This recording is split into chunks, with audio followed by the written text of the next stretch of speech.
سلام دوستان، خوش اومدید به ویدیو جدیدمون. و مستر مکسیم هستم و قراره تو این ویدیو یه خبری بهتون بدم.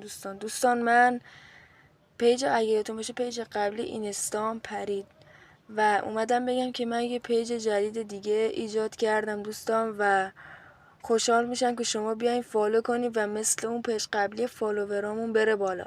و دوستان من اومدم یه نکته‌ای هم بهتون خبر بدم که دوستان اگه یادتون باشه من گیم هایی که قبلا فعالیت میکردم اولش فری فایر بود، دوم کالاف بود. و دوستان من الان میخوام بهتون بگم که من کالاف رو ورداشتم، چون به یه دلایلی نمیتونستم از کالاف ویدیو بگیرم، سر همون ورداشتم. به جاش چه گیمی آوردم؟ ماینکرافت. الان گیم هایی که ما میخوایم فعالیت کنیم فری فایر با ماینکرافت دوستان.